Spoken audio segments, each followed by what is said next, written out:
What happens when you purify your body, your mind, your spirit? Something miraculous. The body begins to heal itself. Welcome to the Medicine Girl podcast, where each week we explore new ways to heal your body from the root, igniting your inner healer. You are the medicine. And now, here's your host, Robin Stebbins. Welcome to the Medicine Girl podcast. Today I am thrilled to have Billie Harrigan, who I have heard your name so many times through so many people as the expert, the one to call on natural and home birth. And I would even say for birth trauma, especially for people like me that had such significant birth trauma, couldn't seem to get over it. My son is still, 18 and was still rehashing it like a PTSD reaction almost daily, several times a day sometimes. And I didn't know how to get out of the loop. It was just such guilt, such remorse. So thank you for being you. Thank you for bringing this to light. Welcome to the podcast, Billie Harrigan. No, thank you so much. I'm so happy to be here. Thank you for the invitation. Yes. So I really went after you after I talked to Kristen Nagel, and we did a podcast on how they get you, how they get us, even before the baby's born. So in utero, I have to go into the medical industrial complex and get an ultrasound or radiation to tell me my baby's okay. So instantly now I've consented into this complex. I don't know enough as the mom. I can't tell if my baby's safe. I've contracted with you. I've given you consent and permission. Now you take care of everything. And I feel like we believe that's the safest. That's what we're told. Yeah. Yes, because the primary product that is being sold by the medical cartel in maternity services, their product that they're selling you is the illusion of safety.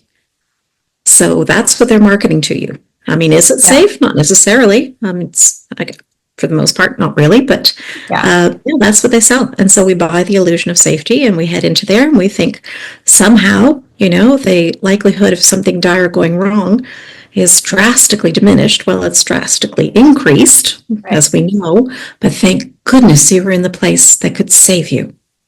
And that's what I thought, because I got pregnant when I was 38. So all the red flags are going off inside. I'm high risk immediately, only because of my age. Yeah. I had no health issues whatsoever, no medications, no, high blood pressure, nothing. But I'm high risk. And that uterus of yours was dusty and had cobwebs up there. Right. Exactly. How in the world are you going to get a baby out without them? Yeah. And that's so I thought I had to. I was on the fence. I was a kind of a matrix, card-carrying matrix, put my head down, and at my age, I should have a baby in the hospital because, my God, what could go wrong? And had no idea what I was setting myself up for or my son. And he was vaccine injured. He was damaged in the birth process. I was damaged in the birth process because I didn't know the reality. Nobody ever sat me down and said, hey, did you know having a baby in the hospital could lead to this? But the thing is, would you have believed it at the time? Because we try to tell those of us that have different information. We try to inform, but until they're ready to hear something that paradigm shifting, it's just noise. And it's like, how dare you frighten me? And there's this criminal act of don't frighten her against something that's very, very scary. Right. She's frightened into it. But now don't say the thing that they've been frightened into is kind of frightening on its own. Right. So, and that's the whole thing. We have to frighten us from, birth to 7 years old. The world is scary. the natural world is scary. Molds and fungus and parasites and everything is out to kill you. Everything is out to get you. Yet here in the safety world, we'll take care of everything. So I have a lot of moms on my channel, on my Telegram channel. And one woman who I think contacted you was worried. They want to induce her. And everyone on the channels gets like, we get all flustered because it's like, oh my gosh, it's an unborn baby. Yikes. It's scary. It's like, you don't want to say anything that could potentially harm anyone. But my gut feeling is an induction is horrible for both the mom and the baby. Well, it is. Yes. And I think probably your country and mine, the induction rate is probably about 50%. Yeah. Possibly more. It's more. 50% of pregnancies don't need to be ended prematurely. They don't. And the problem is rarely, it does benefit the mother or the baby, rarely, to end the pregnancy earlier for rescue care. But they do it so often. How do you know? How do you know which one is the one that would benefit from rescue care when 50% of them are getting this intervention guised as rescue care? Right. Pregnancies are not at risk for whatever they say. Yeah. And you would be able to tell based on mom's vital signs, baby's heartbeat, there's no stress. So I find it strange that we have a set due date anyway. Yeah. A lot of times they don't know the moment of conception. And when I knew the moment of conception because I hadn't been with my son's dad in 6 weeks. So I knew for sure the one day, and they didn't go on that day. No. So they said he was 2 weeks late, but according to my calculations, he wasn't late at all. Right. But you're a woman, and how would you know? How would I once know? you become pregnant, well, you're even stupider. Yeah. So, you haven't got two brain cells talking to each other once you become pregnant, according to their paradigm. Right. And that's I think how we then as women, we've subjugated our wisdom, our body's wisdom. We're not listening to that anymore. And we have to go inside someone's medical industrial complex that profits from our ignorance. Yeah. So automatically we're at their mercy. We don't know. I can't tell you what my intuition says because you'll laugh at me. So it was so healing when I heard you say all these things when we had our session, but what from the beginning happens to a woman that goes into the hospital for her scheduled birth? Let's say she's, high risk, she's 35 and she's a couple weeks overdue, which happens all the time. Yeah, so we even have to talk about what the heck risk is. Yeah. In some cases, it means there's a potential for some adversity, potentially. And sometimes it just means that there's a risk that the practitioner may have to use their skills.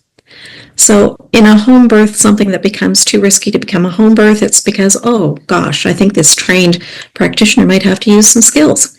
So We're doing it at home. We're going to the hospital so that they don't have to use their skills, and somebody at the hospital does too. It's and I think, well, why are you there? If you're so frightened to use your skills at a home birth, and this is risk, and we better be in a hospital, why are you there? Right. I think that most women would be better off with a gardener. Just bring the gardener in. They're be patient to wait for things to bloom and put a little fertilizer down there. Right.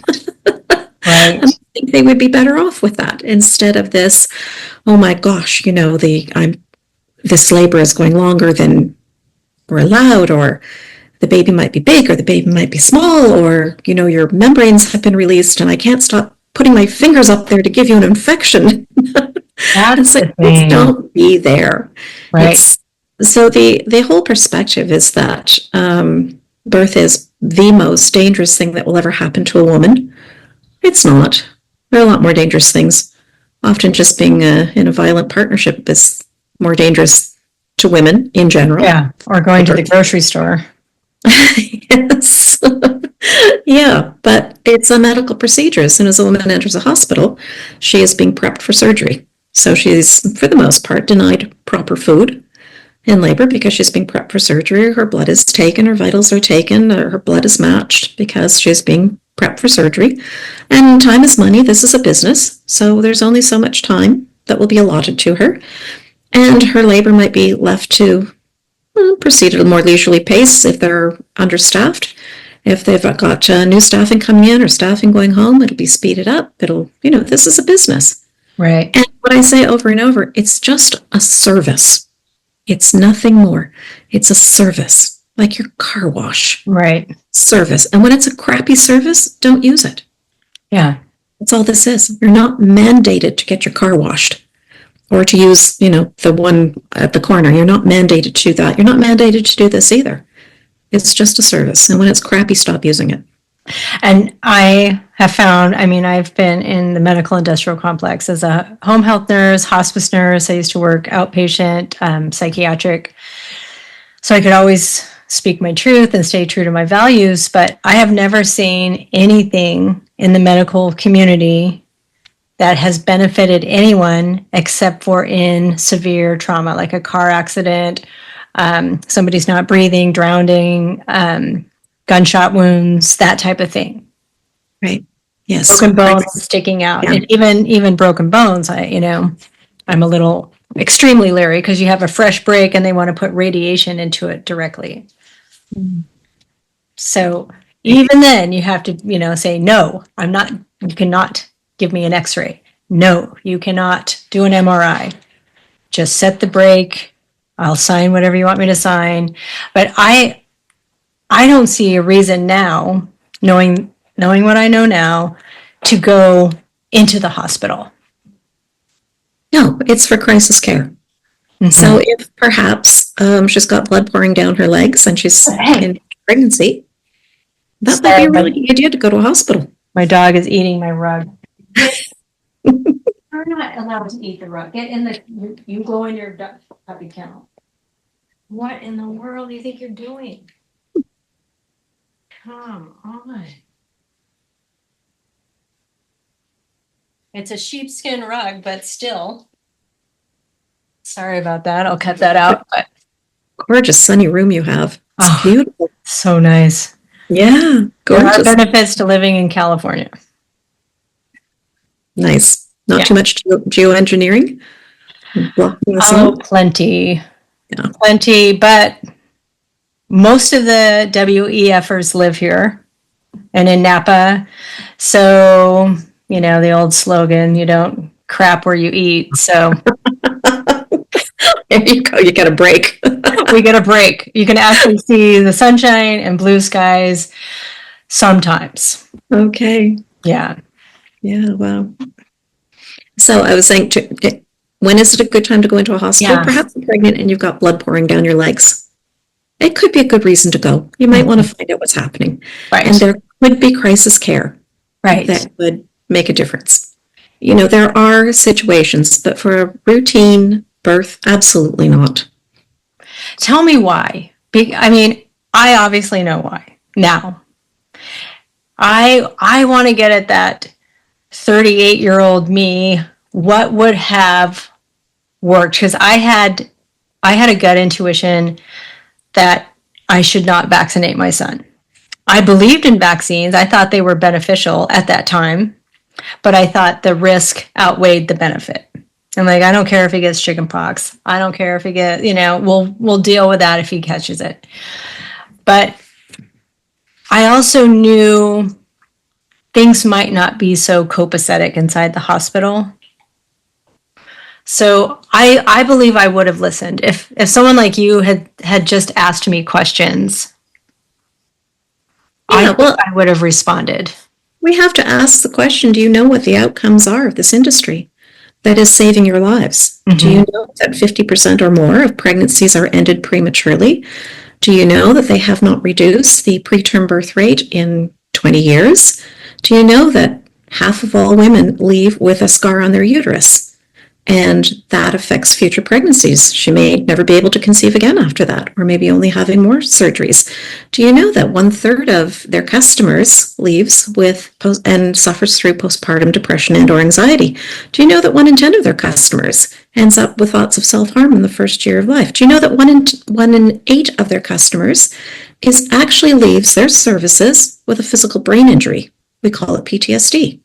Now, what service causes a brain injury in 1 in 8 of their customers and gets away with it? So those are the outcomes. You know, this supposed illusion of safety. It's just a tsunami of trauma across the world, from violence and disrespect and basic nonsense that passes for I don't use the word care, that passes for the services they offer. Right. Now, yes, there is crisis care and it works, but when needed, but it's not needed often. I mean, I hear such nonsense, such as I wrote something on Instagram, you know, because you write things that could be provocative. And I said, you know, if you don't know how to help prevent preeclampsia with food, you're just not ready. If you don't know how to help heal cholestasis with food, you're just not ready. Well, that was taken great exception to by various members of the industry, put me on blast, and the comment was basically food had nothing to do with the outcomes of pregnancy so long as it's balanced. I'm like, well, you don't even know what balanced is. It's just agro speak. Yeah. Yeah, so we have to teach each other how to eat. Right. How you eat is probably one of the most important factors in how things unfold. And of course, eating isn't going to undo everything, right? So, you know, our realm is poisoned rather significantly. The fear porn is rampant. Too many women today, by the time they reach childbearing age, they've had far too many vaccines. That wasn't their decision. So they've got a high toxicant load. If they've also got the MTHFR gene polymorphism, there's a potential they're also not methylating and helping to get rid of these. So what does that download onto the baby, the fetus? We don't know, because nobody's really asking these questions. So how are these babies doing? The stillbirth rate is rising across the population. And I mean, we've got a pretty good idea of why, but it might not be just that. It could be, the fact that the heavily vaccinated generation has reached childbearing age. And there's just too much in there for a precious fetus to manage. It could be, we don't know. Or it could be all of it. You know, I look at it as they can't kill their customers. They can't kill all of us, because we would start to, I mean, even the most asleep would start to wake up if an entire city died. Right. But it's a soft kill. It's going to take decades, but it'll slowly erode your health. Well, I've seen, you know, they've got to get us in utero. They've got to get us in the fetal stage. I've started investigating, which gets me banned and deleted and shadow banned. I've linked prenatal vitamins to crack babies. So crack baby, you do crack cocaine, they are predisposed, once they are ever exposed to cocaine in their life, will light up like a Christmas tree. When you have prenatal vitamins and you're exposed to packaged processed foods, including formula, your baby is predisposed to that and will prefer that over breast milk and natural foods. Yes. Well, their taste is primed in utero. Right. Because what the mother eats flavors the amniotic fluid, and the baby swallows the amniotic fluid, which explains why cultures with a great deal of heat and spice, the babies come out and they think this is the best thing ever. Yeah. Whereas Irish girl here thinks, you know, a little pepper on her potatoes is going a little too far. And so they're put in utero based on what mother is eating. Yeah. And then as soon as if she is capable, I say capable, of breastfeeding because of sabotage. I think much of breastfeeding failure is iatrogenic and potentially intentional. Oh, for sure. Yeah, but if she is breastfeeding, then what she eats flavors her milk, and that primes the baby to eat what the family eats. So if the baby is only getting formula, that's a one flavor. And it's actually pretty nasty stuff too. But it's a one flavor with corn syrup. So this child is being primed to love corn syrup for the rest of their lives.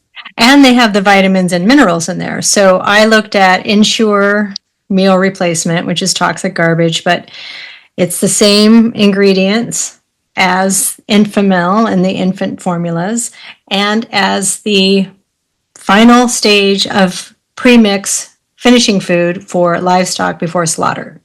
Yeah. Wow. The same thing. Mm-hmm. So, we look at vitamins and minerals like, okay, well, that's good. That's the good stuff that's in there. Because my son preferred soy formula to my breast milk. He would spit up. He couldn't swallow my breast milk. Again, he was vaccinated. He was given shots of the vitamin K. He was given the hepatitis B vaccine, all against my consent. I didn't consent for any of them. I said no shots in the hospital. And then I look at the discharge and he was injected in the hospital. Yep. So again, he's been predisposed, and they told me to take prenatal vitamins, which I did. So he's predisposed to eating that formula. And then the vitamins and supplements then are predisposing him to all of the packaged foods. So they want our infants to eat their food. If they're eating their food, now we have a customer inside the medical industrial complex that has the peanut allergies and the asthma and the ADHD and the fill in the blanks. Yeah. That's how they start reeling us in and our babies into the formula. But also here in the United States, and I'm sure it's similar around the world, when you're pregnant, you get to eat whatever you want. You get to eat two, you get to eat the pretzels and the cakes and the cookies, because, you can eat whatever you want when you're pregnant. Well, we do have research that shows that prenatal vitamins, and the research was done on synthetic vitamins, but prenatal vitamins, in the weeks before conceiving and in the weeks after, increased pregnancy loss by 20%. And synthetic folic acid increases pregnancy loss significantly. So there's a probability that these synthetic vitamins, folic acid might be one culprit in pregnancy loss. And it could be that it's the half of the population with the MTHFR gene variation, and then they can't methylate and deal with this. Also, this synthetic folic acid has increased the incidence of tongue tie across the board. But what is the most important thing a woman's supposed to do when she gets pregnant? Get those prenatal vitamins down. And what happens to many women in the first trimester? She pukes them up. Right.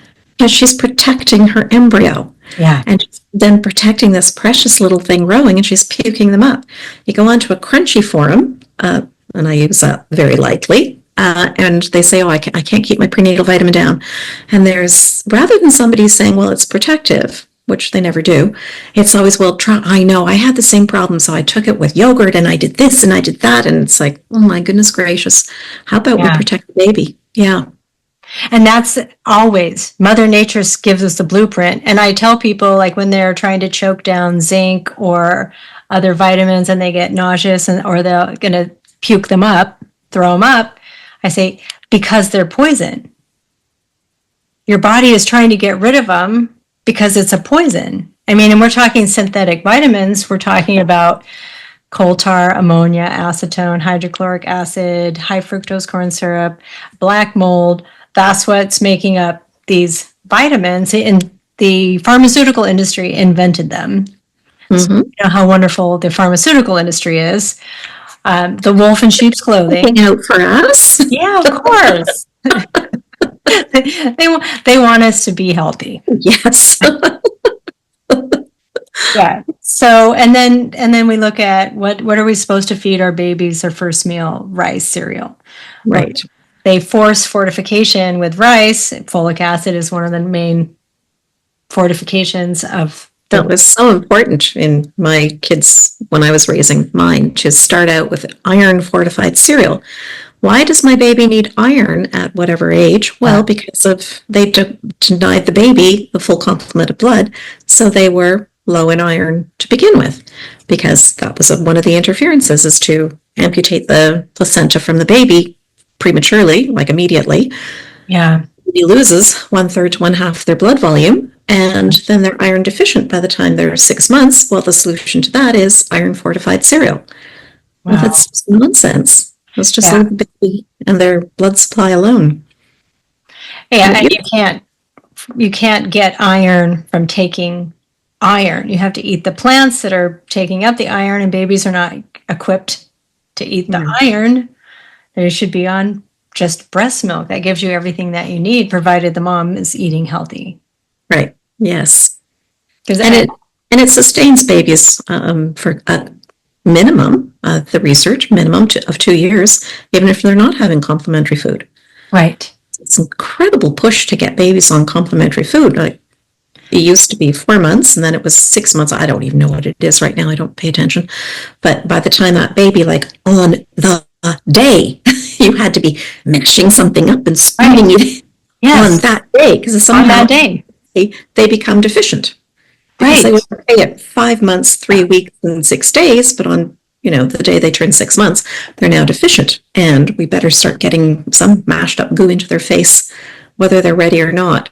So that's the scare tactic. Deficiency diseases. If you don't supplement with the vitamins and minerals, they'll get scurvy or beriberi, or all of these horrible deficiency diseases that the children used to get.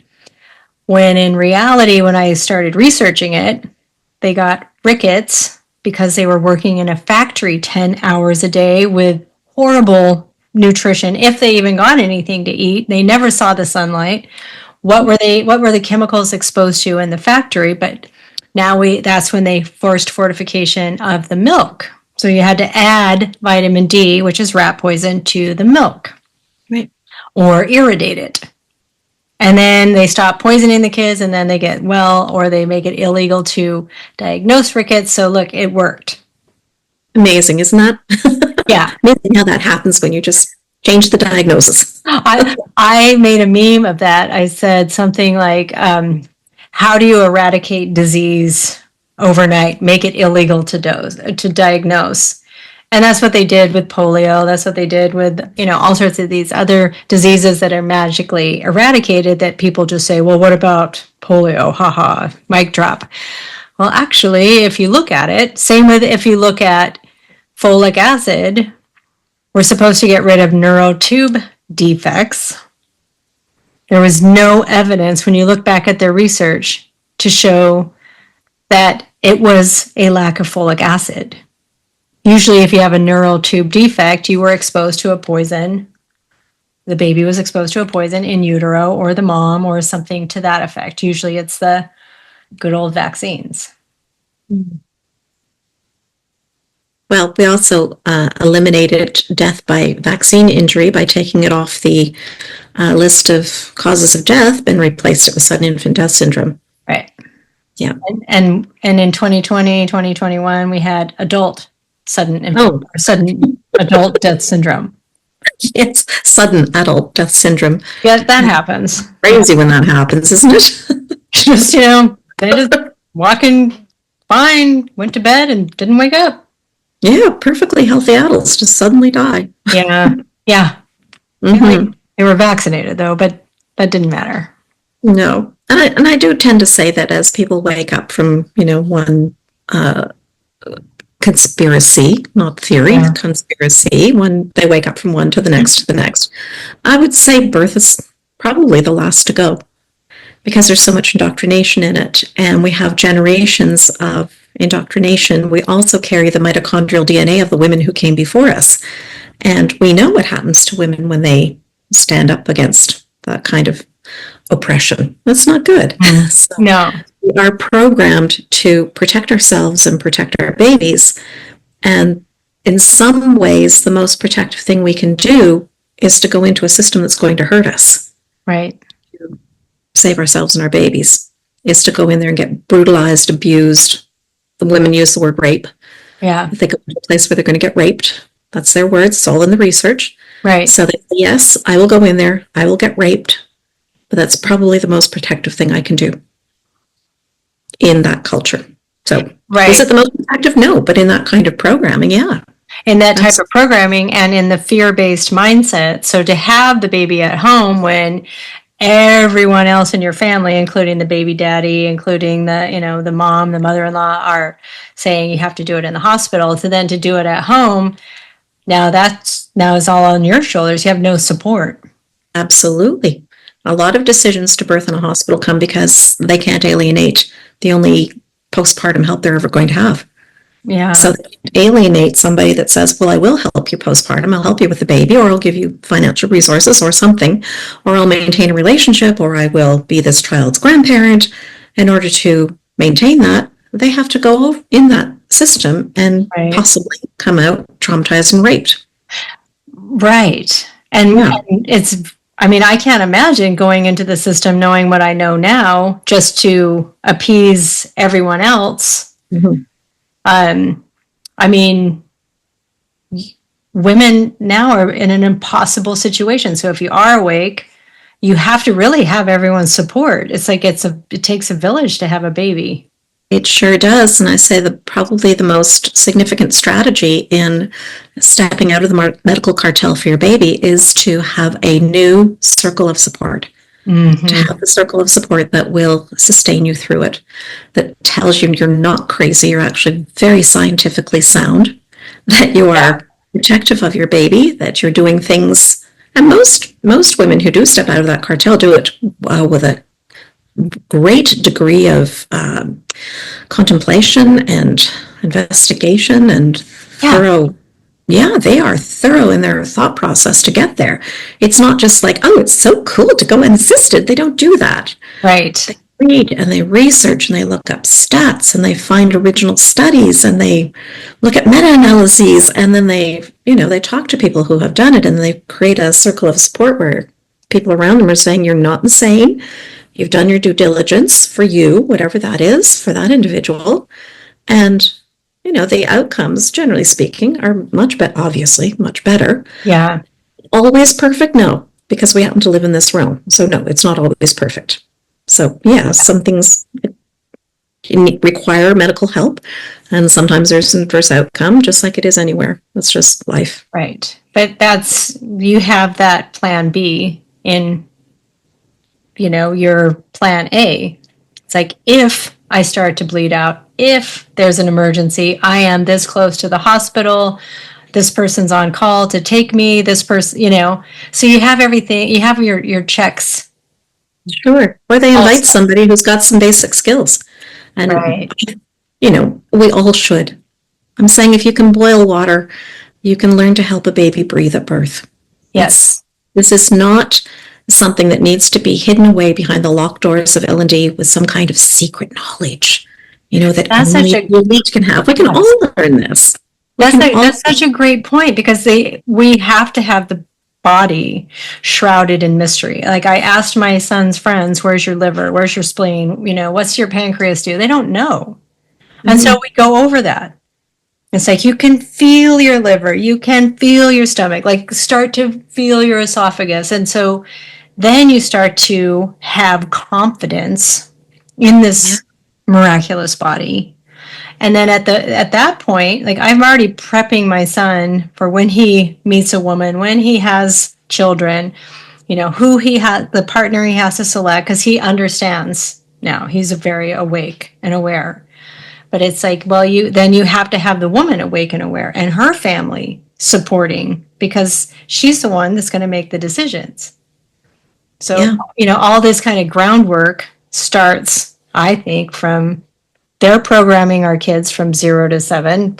We now have to be the antidote to say, here's why they're going to scare you into wanting to have your baby in the hospital. They're going to give you the what ifs. It's going to get like a, earworm inside. What if this happens? What if that happens? But, you said it so brilliantly. When you have people that are skilled, maybe you have the EMT, seasoned EMT there. You don't need it. We can all learn it. Yeah. We don't need the EMTs there. We just need I say call the neighbor. Why Right. doesn't the neighbor just have ordinary birth skills? The kid who makes your sandwich at Subway should know how to help a breech be born. Your mother goes into get a sandwich, she goes into the bathroom, her water breaks, precipitous labor, a little foot's coming out. The kid should be able to jump over the counter and say, "That's okay, ma'am, I can help." Right. Let me change my gloves. Yeah, what's this nonsense that we have to have this incredible high response team? This is ordinary skills for Wow. ordinary people. If there's too much bleeding, somebody should know how to, oh, we've got some herbs here that take care of that. Here, Yeah. take some herbs. Or does your uterus need compressing? We're not going to let you bleed out. If it's exceptionally dire, well, then you call EMTs. But Yeah. prior to that, we don't need this high response stuff. All it does is create high response situations that then Right. their services are needed. But if we keep things physiological, family oriented, with common wisdom and knowledge, so women do know what pregnancy nutrition is, they do know the hormones of labor, the mechanisms of birth, and people around them have got ordinary skills. Sure, baby needs help breathing. Oh, I know how to boil water. I know how to do that. It's no biggie. I can make toast. I know how to help a kid get unstuck. Yeah. Well, and in nursing school, we learned, if the mom's bleeding out, you simply just apply pressure and it stops. It stops it immediately. And it's like, well, anyone could do that. And in nursing school, kind of the running joke was like, you can train a monkey to do what they train us to do. So that's not what a nurse is, in my opinion. Now that's all nursing is. Put your head down and do these dire treatments, Kevorkian protocols, I call them. Yeah. Which is why I do home health and hospice, because I educate patients and I'm completely in line with, it's dangerous, but I'm in alignment with my values. So you can teach anyone. I didn't even think of that. You can teach anyone. Here's if I'm bleeding out, apply this pressure, or get some arrowroot, or whatever the herbs are that help stop the bleeding. Yes. And does a baby need help breathing at birth? Well, we can all do that.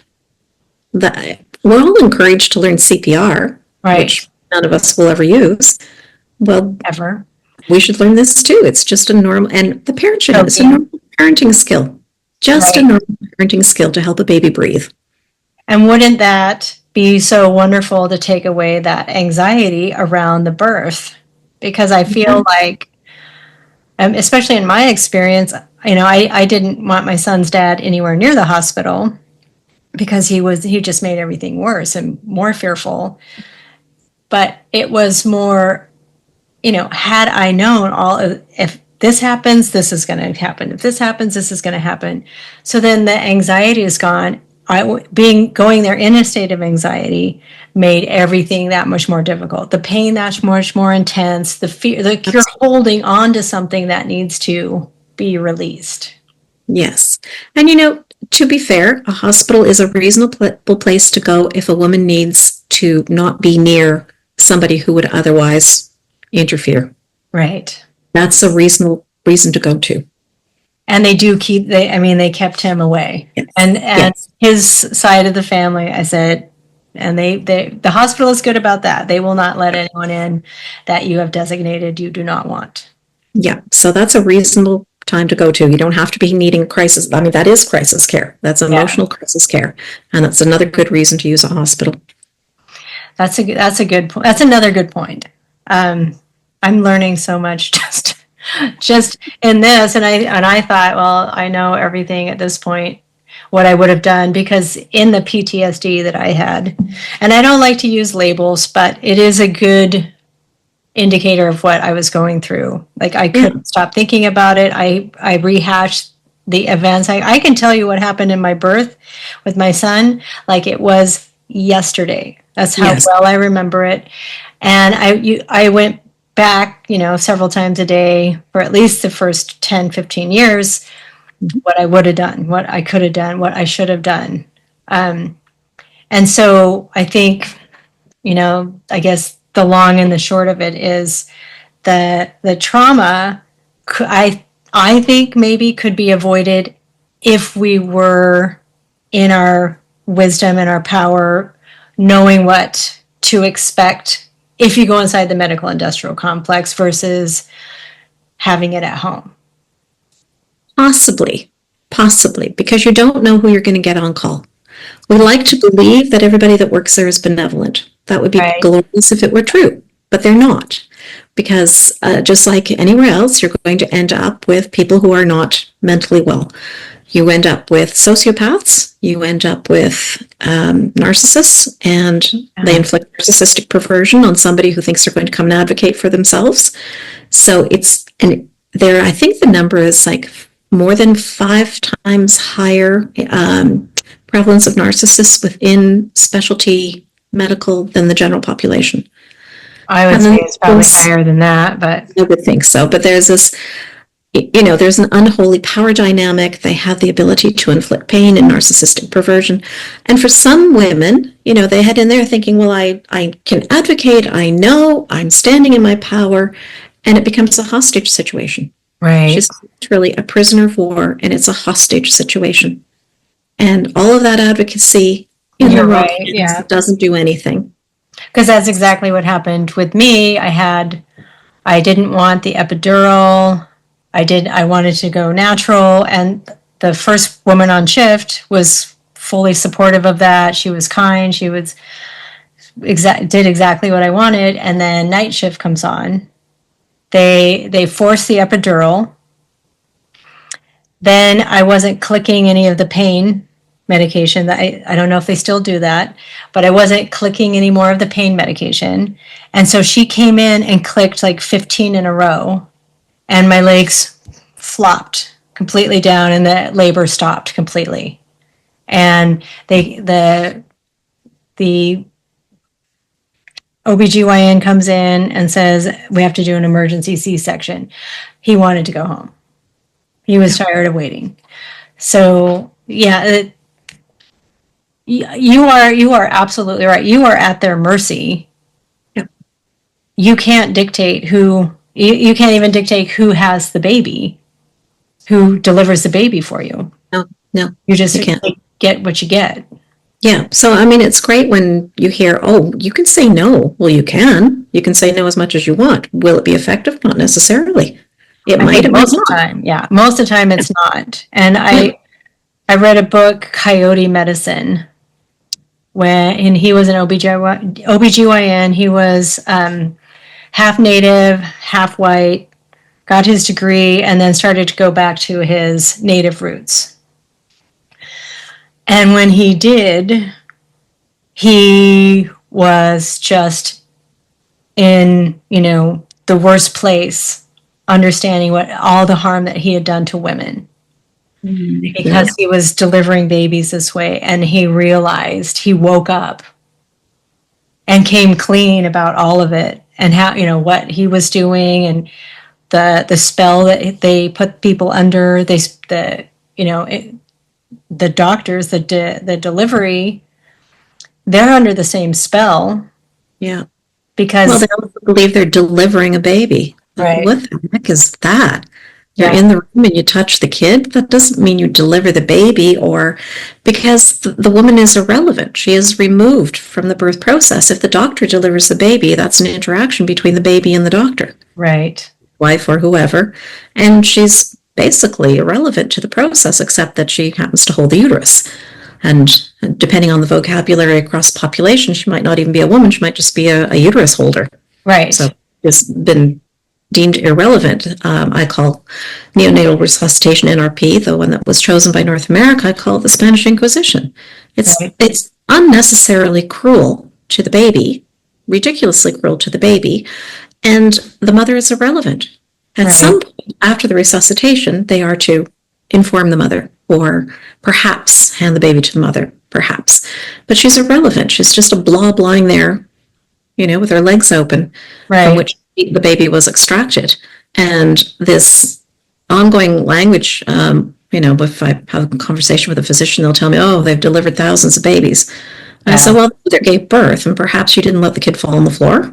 Like, let's just say the key to delivering a baby, don't let the kid fall on the floor. Yeah. But that's not delivering the baby. That's just, don't let the kid fall on the floor. And that can be done with the mother's own hands, the loving father or another family member or anybody else with two useful hands. Or she's squatting and there's a pillow under there and the baby lands softly. Or she's in water and the baby is released. But, if you're going to be at a birth, you're not delivering anything. You're just, if you're useful, and I say just learn to be a more useful human.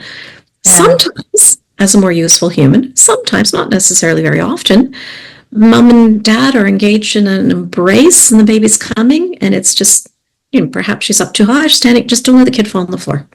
So how did I deliver a baby? 7 of them. They were my own. That's just, that's programming right there because I just got it. Yeah, the OBGYN does nothing. No.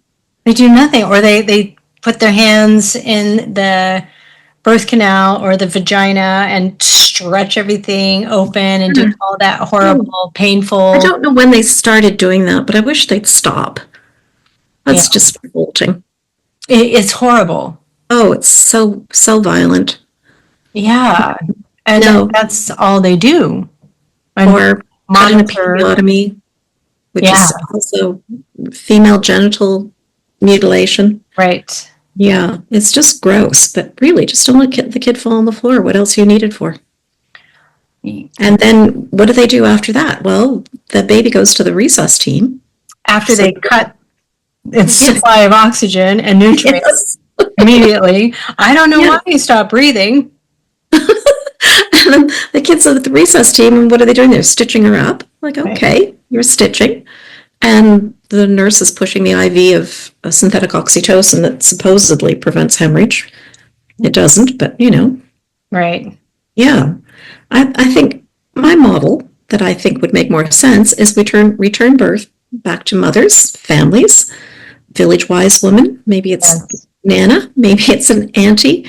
And we all have common birth skills, some a little more than others. Nana or auntie has helped a lot of women in their birth. So she's possibly the family wise woman or the community wise woman. If there's something fairly technical that would really benefit from somebody with a much higher education, well, then how about a midwife? Now, I would say the midwives here don't have those skills. They are not trained in that. They are trained in identity politics and hospital care. But if we had highly trained midwives, they would be able to take care of most of it. And then some babies do need to be born by surgery. We just can't escape that. They just do. Well, a general surgeon can do that. Right. Yeah. Brilliant. That's brilliant. And I mean, light bulbs are going off everywhere, but the government will give the license to the midwife. So when the woman on my Telegram was saying, well, her husband wants to go with the midwife who has to follow the new government guidelines in Canada, which is here's when you induce. And anything after that, then of course they have all their statistics. She's allowed to decline. The mother can decline anything. She has a right to decline. But does that work in practice? No, she can decline, but we're just worried about your baby, Yeah. Don't you care about die. We just don't want to have a dead baby. And stillbirth. Yeah. Yes, and sometimes, child welfare services has to get involved, and then they threaten them with that. So, the dead baby threat is getting really old, and women are kind of tired of it, and it's just not working that well. So now it's child welfare services are threatened to, and they can take the baby away. Oh, that's the threat. That's the threat. And it actually has happened. I've had people that I know personally who have had their children taken away or in divorce situations have had zero contact with their own children for no fault other than you're not following medical guidelines. That's the one. AMA is really, it's a Nazi regime. It's not benevolent. There's nothing benevolent about this. And when we come to accept that maternity services are not benevolent, if you look at their outcomes would not be that shocking if it was benevolent. Exactly. Yeah. Exactly. So we're heading towards the end of our session, so I want to know from you what, from start to finish, an ideal birthing process would look like, because I feel like if we get that in our minds, all of us collectively, we can start to create it, because it's really not that complicated. It's not that complicated. You have a man with a healthy sperm because he's healthy. Right. The sperm is probably the element that creates the placenta. And the reason we know that is because in a molar pregnancy where the placenta grows, there is no embryo. It's usually just the male content. So we need healthy men, healthy women. We always say it's hers, but it's both of them. So we have a healthy couple that come together. Once he's made his donation, thank you. We really appreciate you. We do. She's got the work to do, but she needs to be well loved and well supported. The first intervention is the pregnancy test, turning it over to technology. So already she doesn't know if she's pregnant unless she takes that pregnancy test. And the pregnancy test is in part to confirm, which there's nothing wrong with that. It's just letting us be aware that we're using technology from the outset. It's not good, it's not bad, we just are. And to be aware of that. The other purpose is to get an idea of when this 40 weeks gestation, because that's your deadline, that's your due date. Well, it's not. We don't have to think that way. Then that first trimester, to know what, if you're living in the male paradigm of the testosterone cycle for work, that means your testosterone rises early in the morning along with your cortisol. You go to work 9 to 5, you put in your day, your testosterone starts to dip, and then you go to sleep. Well, we don't work that way. We're on a lunar cycle.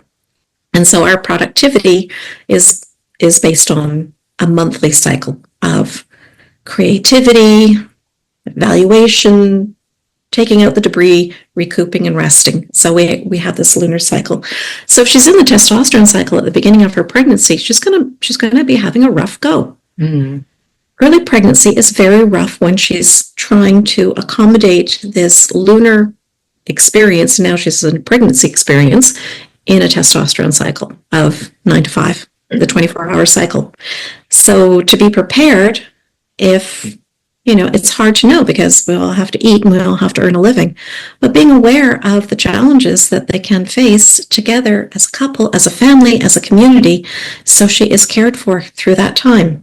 And then to know what pregnancy eating is. The other area of technology that is considered so important is ultrasound. Ultrasound is a World War II wartime technology. It is designed to detect the enemy in water. You are taking this wartime technology to detect an enemy in water. Wow. You got to think about that. Think about the energetics of an ultrasound. Why is your baby your enemy? Why are you pointing this device at your baby, who's now your enemy? And they've called it a parasite, too. Oh, goodness. The purpose of almost all testing up to 20 weeks, this includes the 20-week ultrasound, is to detect, is for the purpose of termination. It's to detect whatever might be wrong with this precious soul that is much more than just its body parts, that if there is some variation with its body parts, well, we can terminate. The purpose of almost all that testing is for the purpose of termination, right. Except the dating ultrasound, which of course is to manage your practitioner's behavior. So that way they can manage their scheduling and they know when they're allowed to induce you, not too early and not let you go too late. So it's just to manage their behavior. Almost all testing from 20 weeks onward is to manage your practitioner. Is the baby big? Is the baby small?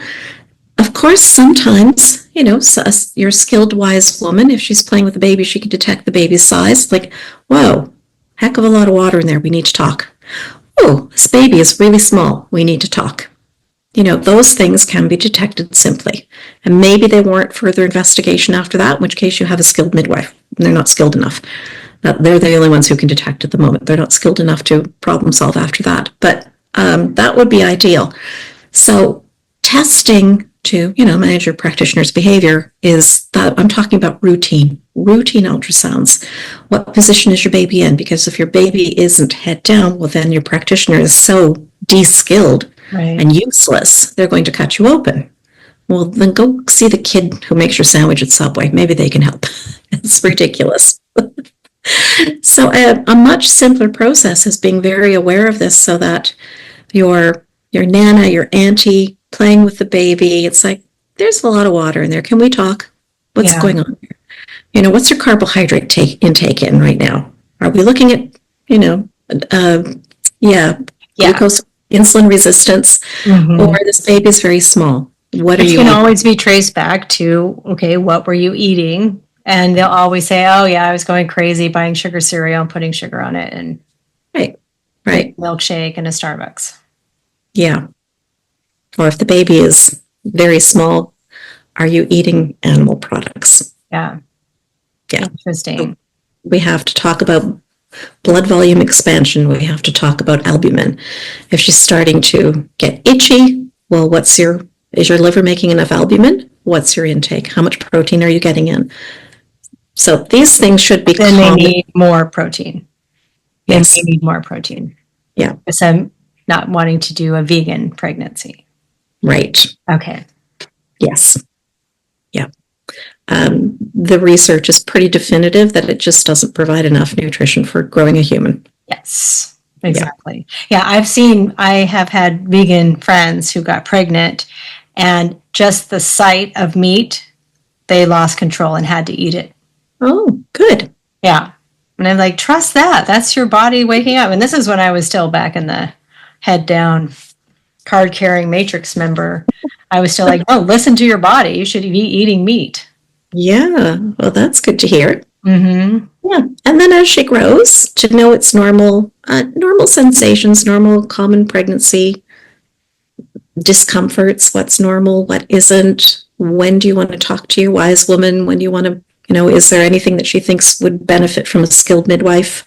Right. And then at the time of labor, spontaneous onset, the worst thing that can be done to sabotage a birth is to try and artificially start it. That's that damnable stretch and sweep that I would like to see banned off the face of the earth.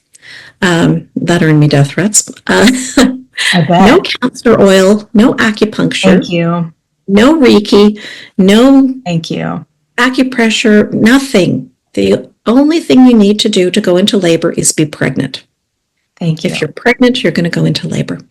So you need to eat. Eat right, eat properly, nourish that baby, grow your blood volume, nourish that baby's brain, and then in due time, when the hormones have aligned, birth is a hormonal process with a physical outcome. It's not a physical process. So you can march up and down the stairs as much as you want, which is good because you'll get good and fit. But it doesn't mean labor. Right. It's a hormonal process. So understanding the hormonal process and then to support that as it's unfolding. And then as it's unfolding, and then little Pookie comes out. Right. Because he's going to come out. Yeah. And I look at that, how our bodies are designed for that. And they lie to us and say that, humans aren't designed, our hips aren't big enough, our birth canal isn't big enough to have babies naturally. The death rate of infants and infant death during birth was off the charts. They made it sound like everyone was dying in childbirth. And how many stories do we have to hear in school, the government school system, of how the pioneers died in childbirth, and they had 10 children because half of them would die, either in childbirth or some other horrible diseases that would come along, smallpox, but never. Our bodies are equipped to do this. Right. If you treat them properly. Yes. Yeah. You got to treat your body properly. Don't poison yourself with food and drinks, caffeines. And don't poison your mind. Your mind is so powerful that, we're an entirely integrated experience here of spirit, mind, physicality. We're entirely integrated. What you think enough of, your body will say, I'm on it. I got it. I'll do that for you. If you think it enough. So you have to be aware of what your thought life is as well in order for this to unfold more simply. Right. And the programming. Oh, yeah. And what was the leading cause of mortality for women? It was iatrogenic. Of course. Of course it was. It was the physicians who went from cadaver to shoving their fingers up her hoo-ha. Yeah. Number one, stay out of there. And Right. two, wash your damn hands. Right. Yeah. So, I mean, mortality went down because they figured out how to wash their hands. It never occurred to them just keep their fingers out of her vagina. Right. You don't need to them have to there. anyway, because it's directing from the baby's side, not from your side. Oh, goodness. Well, they're measuring this, that, and the other thing, and they got it wrong in the first place. It's just not necessary. I mean, I think I can tell how far a woman is in her labor by looking at her face. Mm-hmm. Her face is far more Yeah. informative. I don't need to be up her vagina. Right. Wow. And you're also introducing things that don't need to be introduced. Yes. It's not doing anything for the delivery. It's definitely not doing anything for the mom. No. A very skilled midwife, if it exists, then it exists. A very skilled midwife, if there is a challenge happening, can gather information Yeah. through the vaginal exam. But that's gathering information when there's already Issue. signs that things are not going the way you would expect it to go. Right. So it can be useful, but this is not the norm. Right. This is, in the way Six times an hour and checking and right. what's in there and yeah. No, that's just sexual violation. Yeah. And monitors and yeah. The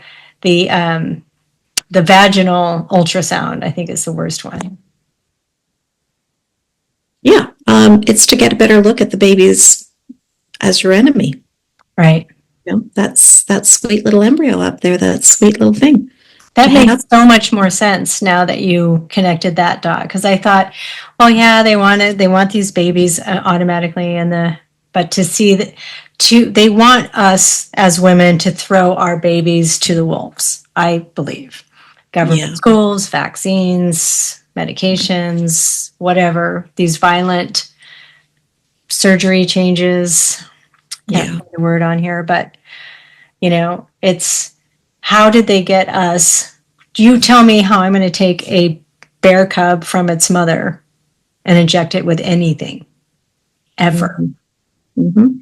But I can pluck a baby out of its mother's hands and inject it with mercury. And just take it across the room, scrub that kid down, get it wailing, and we're all supposed to be celebrating that they're hurting the baby. Like, oh, it's crying. Well, inflation breaths and wailing because it's being hurt are two entirely different things. Right. Entirely. And you can hear the difference. Yes. Yes. And our intuition can hear the difference. Oh my goodness. But this, the baby's born and have to try and stimulate the kid. It's like, no, you're just hurting a newborn. Yeah. Welcome to the world, kid. Yeah. Life is hard. Right. Yeah. Get a helmet because it's going to get worse. Right. So, they don't slap babies anymore. No, and now they're doing try and stimulate. Right. So it's the same thing. It's just a process of hurting a baby. Yeah. It should be right. Placenta attached on the mom, breastfeeding when it can. Just, a much slower or no lights. Yeah, a much slower process. And I talk about when the baby is born, the importance of giving the mother a hot minute. Yeah. Don't ask anything of her. She doesn't have to suddenly receive, rejoice, talk. How do you feel? Look, yeah. Most don't. Yes, some do. Most don't. Most of them are like, they're reeling. Right. Give them a hot minute. Right. So the baby hasn't landed on the floor. Just carry on. Like, don't do anything to either of them, the mother or the baby. Don't do anything. Don't hat the kid ever, unless you're going outside in the winter. But you don't hat a newborn. You don't cut their cord. You don't stimulate them. You don't abuse them. You do nothing. Just don't let them fall on the floor if they're being a more useful human. Give them a hot minute to regroup so she can connect to her baby when she's present and keep it quiet. And everybody shut up, please. Yeah. Except the mother and her beloved. Just that. But I do find when there is this sense of reverence, and she needs a hot minute. I will say without exception, every beloved, intuitive husbands intuitively are reverent and quiet. And they just behold the moment. And then she regroups. And some of them regroup within, milliseconds, and some take a couple of minutes. Yeah. Baby's fine. And so she regroups. And then when she does, receives her baby, investigates, talks, connects. And that is prevents postpartum hemorrhage, improves bonding, affects breastfeeding, equips the parents together because they've had this sacred moment where he held that moment for her and it was hers and nobody did anything. This is a very reverent time. I have talked to hundreds of women, hundreds, who have told me, oh God, I was a terrible mother, and they carry so much guilt because they felt nothing when the baby came out. I say, yeah, because nobody gave you a hot minute. Wow. That's all. If That somebody's makes so much respectful of you to need to come back and regroup and look at your baby when you're ready, everything would have been different. And that's my one rule is you don't interfere with Mother Nature, and interfere means you're enter into a state of fear. So it's changing what is happening and unfolding naturally. And I mean, I feel emotional because how beautiful that experience is. And then you're setting your brand new to the world, breathing air for the first time for success. So I feel like my first 18 years of my son's life, and still is digging him out of that hole that he was, injected into and traumatized into, and I was traumatized into, because of course all my emotions are going into that, and not having a supported partner. It's like, what, I have to ask that question, what would he be capable of? What would his potential be had that not occurred? And so this is why I love doing these podcasts, because I believe, and having, my small group on Telegram and having people that are pure hearts, like I believe you are, we really genuinely want the best for people. When you hear the truth, I'm not monetizing my truth or trying to get you to buy something from me, but when I'm speaking the truth and when people hear it, I believe they listen differently than when I'm trying to convince you to do this, this, and this for either to get myself out of fear or to monetize something or whatever it is. It's just, have you investigated this? Yeah. Have you thought that maybe you weren't bonding because there was just too much going on and you'd been through this, life transformational moment? Like it changed the person I am to my core when my son was out of my body. Absolutely. Out of my body, but still, you are different. And so part of waking up is you have to realize, like, I threw my infant son to the wolves. I have to have forgiveness around that, but I also have to say it in a truthful light so that I can forgive what happened. And have that understanding so that we can move forward and talk to women now that are coming up into, the next generation, to have the next generation of babies, so that we don't have to just constantly as a species go through, releasing our trauma and releasing our birth trauma and our shock. It's like, I'm sick of that. I want to talk about what our potential is. I want to talk about, like, what can we do now, that we have all this energy and we have all this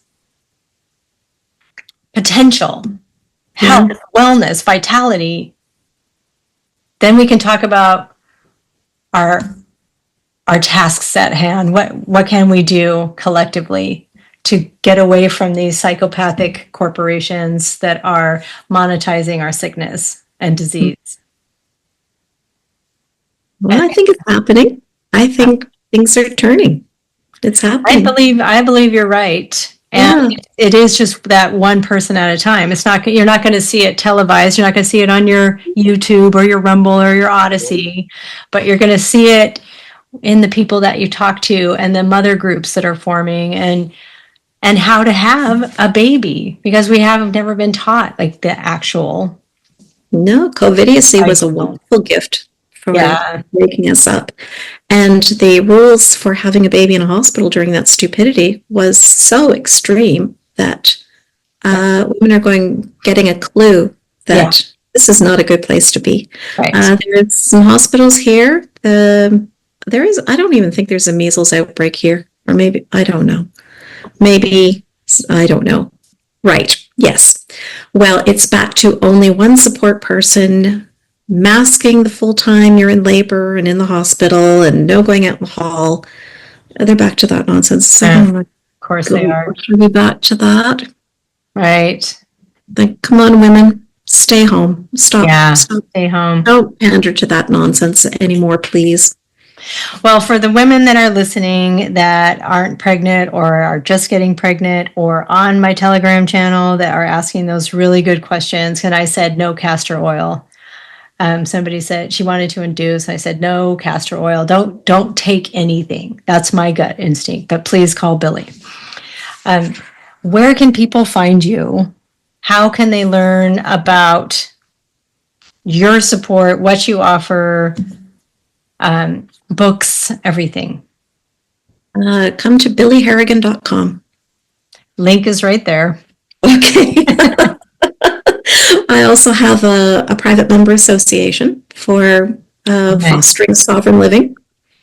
We call it the Hive Collective. You can find that too at BillieHarrigan.com. And you can also find a birth companion, or you can learn to become one. So that's the words I chose, traditional birth companion, because the M word, midwife, regulated profession, and owned by the colleges. So I don't use the word, cannot use the word legally. So we are traditional birth companions, which I say is call the neighbor. Yeah. The neighbor has skills. We have skills. We have knowledge. We can help. And their ego is usually not attached, as if, when you have a midwife or somebody with a lot of letters after their name, or the OBGYN, they have their ego involved. And there's no hierarchy. Right. Especially if this relationship is conducted within a private member association, there's no client and professional relationship. It's woman to woman, family to family. Of course, there's compensation. We all got to eat. Yeah. But it's collaborative, and there's no hierarchy. I love that. And that's how just the two. Yeah, that's how it should work. Mother Nature gives us the blueprint. Yes. And then we care for each other. And I would say, throughout my years of working with families, the research is, home birth, low risk. Like, right. What blazes is that? Low risk is just as safe at home as a hospital if you've got a regulated attendant. I think just as safe. Their outcomes are atrocious. It should never be just as safe. No. What garbage is that? Anyway, it should be, hundreds of times better. Right. So what are you doing at home to make it just as safe? But anyway, so I don't get clients that the industry calls low risk, sometimes, but not very often. If they were low risk, then the regulated midwives would take them. The people that come to us, they don't want anything to do with the industry, or they have been risked out. They've had 2-3 cesareans, or, a history of this or a history of that, or something that the industry says, well, my goodness, you're so high risk, you have to have high response obstetrical services through this whole thing, or you're going to die. Right. Or the baby's going to die. And when they tap out. So that's who we are more often partnering with, and things unfold so simply. As 100% of the time? No. Yeah. But a heck of a lot more. Right, exactly. Because they would have anyway. And we don't know, like, what people tell me that they're eating and drinking is usually not exactly what they're eating and drinking. So, there's always those surprises too. Like, oh, you've been eating Pop-Tarts and Gatorade. Great. We might have a higher risk. Yeah. Or you never know. But thank you so much, Billie, for being on Medicine Girl podcast. It was a 4-month hiatus I had from my last podcast because I had some definitely some changes to make with the podcast, and I really only want to interview people now that are who I call pure hearts. Like we have this idea of what we want to create in this planet, in this realm, and we need lots of different people that have that same vision. So I appreciate everything you have to say.